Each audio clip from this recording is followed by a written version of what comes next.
everyone and welcome to my channel. So today what I want to do is review another foundation. So today what I will be reviewing is the new Natasha Denona Transformatte Pore Vanishing Matte Foundation. And basically it's a first impressions as I apply it, and then I wear it throughout the day, so you get a full wear test as well. If you would like to see how this applies, how everything blends on top, how I feel about it, what the price is, and how it held up, then go ahead and keep on. Hello and welcome back to my channel, the Founding Father channel.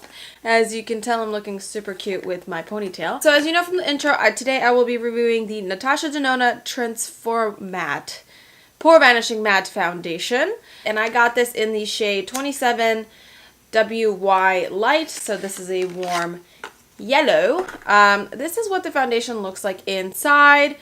This is 0.95 fluid ounces, so it's very, very close to a full fluid ounce, which most foundations are going to be. So I just want to go ahead and prime my face a little bit. I'm going to start with the Drunk Elephant tinted sunscreen because I will be working outside for half the day.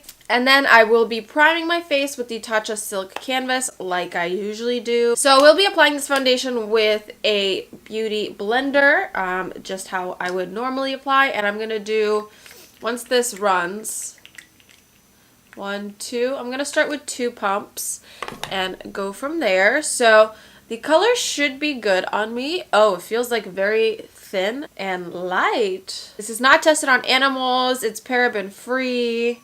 I love how thin this foundation is. It literally feels weightless on the face. So this has almost 4 stars and the shade range is shit. This is supposed to be a full coverage and should be good for sensitive, normal, dry, and combination skin. Let's see why people are not liking it. Ooh, it says pretty on the skin for 4 hours, then turns super oily and breaks apart on your skin, moves around and comes off. Ooh, we don't want that. Today I'm working on the field, so let's hope that this actually does not. Okay, so the first pump that I did was like a baby pump. It is not a full pump. So I'm going to say that probably 1.5 pumps should do the trick on getting me the coverage that I want. Oh yeah, so much better. The color is actually pretty decent. Oh, like look how, ooh, this looks so nice. If this has a decent staying power, unlike people are saying, then this is going to be definitely my new go-to liquid foundation, especially since they don't test on animals. Right now it's not looking super matte, but it did a good job covering. I really do like the coverage here. And I'm going to be using my Cover FX to set my face. So I'm going to do a decent job setting it in places that I know I get oily. And then other places I'm just kind of going to use the excess product to set it because I don't really like to overset my face anymore. Then I'm going to take this buffer brush and my Hoola bronzer and just bronze up the cheeks. So I think that blended out exceptionally on top. Beautiful! What I am going to do is I'm going to take this little brush right here and just set certain areas that I am more oily in. Or not oily in, or just I know that I'm going to need to set more, which is going to be this right here because I'll be wearing sunglasses. And around my nose and like right above my lip. I'm just going to buff away the other excess powder that's still on my face. And I'm going to use the same brush to go in and highlight my face with the Marc Jacobs Guilty, what is this? The Guilty Omega Glaze. So I'm going to do the rest of my makeup off camera and then I'll jump back on and we'll kind of talk about how I feel about it then and then do a final check-in at the end of the night. First of all, I wanted to kind of get up nice and close for you so that you could see what this foundation looks like a little bit closer. It looks really good on my forehead. It looks really good on the cheek area. It looks really good in here. It's sinking in just the tiniest bit, like right in this smile line. It covered this very well. It's set very well. Things blended out so smoothly on top. So I really, really like the way that this looks on my skin right now. I am not seeing the thing where people are saying it makes their skin look like porcelain, like you can't see any pores, because you can definitely see pores right in this area, which is generally where my bigger pores are. You can see pores on my forehead as well if you look up really close. So I'm not seeing that effect, but from far away, Definitely looking very, very flawless. So I'm going to zoom you back out and we'll come. I really am content with the way this looks on my skin at the moment. From far away, my skin does look really porcelain and really, really nice. Up front, you could see that there's a little bit of pore showing. This is, I wouldn't say full coverage from the get-go, but you could definitely do another layer and be super, super full coverage. This feels like nothing on my face.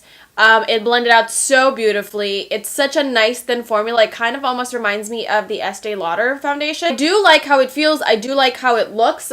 And I like that there's not a super strong scent to it. And I like that my face still looks very nice and natural. It's not extremely matte. It's matte, but it's not like stark matte. And I can't feel like it's over drying my face, which is really nice. So this does retail for $45. A little bit expensive because it's not a full fluid ounce. And usually that's what foundations are. So we will see how this looks. I'm not going to be touching up. I'm not going to be powdering up. I'm going to be doing nothing of that sort. I want to see what the final result is at the end of the day. So we'll go from there. As of right now, I am very happy about it. So yeah, I guess we will get back together in about 9 hours. For you, it's going to be like 1 second because you know how video editing works. So I'm going to go about my day and I'll check back in and I'll give you all the tea when it comes down to how this held up.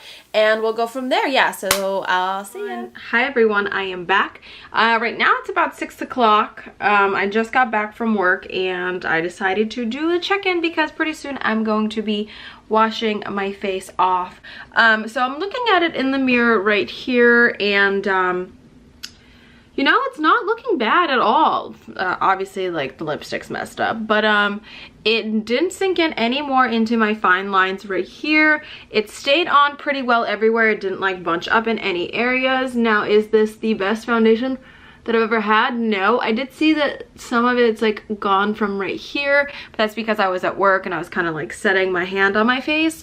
And I didn't overset this foundation, so for how little I actually set it, I think everything looks really, really good on, and it still looks really, really nice and natural. I'm gonna take you outside. It's still light out, but the shutters in my room are closed. So just wanna step out into the light for you. This is what it looks like in broad daylight.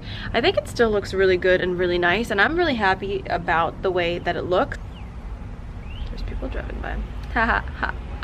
That person looked at me like I'm crazy because I'm literally outside my front door. But I think it's pretty good. For the price, it's not the best foundation ever, but I think for having skin that really looks like you and not drying you out and not sticking to any parts and not breaking up and not making me too oily like all the other reviews said, I'd give this a huge thumbs up. Definitely really like it and can't wait to play with it more. So as you can see from the check-in outro type of deal that you just saw, I wrapped up my thoughts and I liked the foundation even though it wore down in certain areas. Which, thinking about that now, the more that I've worn it, that is not necessarily acceptable for a foundation. I don't think that, even though it looked decently nice, I don't think that that should have happened with any foundation. This does retail for $45. Coverage-wise, I wouldn't say that it's full because with 2 pumps, I can still see my skin, so definitely not full coverage. It says it's good for combination and oily skin. The finish is matte. Yes, the finish is matte for sure, so it's definitely not dewy. Definitely a little less natural looking than I, at this point, like. Modern matte that blurs pores, visibly rejuvenates the skin, smooths texture while protecting skin from environmental damages. So I do enjoy the protecting my skin from environmental damages, but I definitely don't see the like blurring of the pores because when I look up really close, I can see my pores here. I can definitely see my pores right around here. So I'm really not seeing what this foundation is meant to do, and I am going in with 2 whole pumps. For $45, I don't think that this is worth it. I just think that there are better foundations on the market. Like the only thing that this doesn't contain is parabens, which I think in 2019 we should be doing a lot better than just saying there's no parabens. But wrapping up my thoughts, I would say I like this foundation, but it's not my favorite, and it's not something that I'm gonna reach over different foundations. So all in all, I do not think that this foundation is worth $45. I don't think that it does everything that it claims to do. Does it look nice? Yes, but does it go above and beyond? No. And that's not something that I really expected from Natasha Denona because her eyeshadows are supposed to be like so amazing, so I would assume that her foundation would be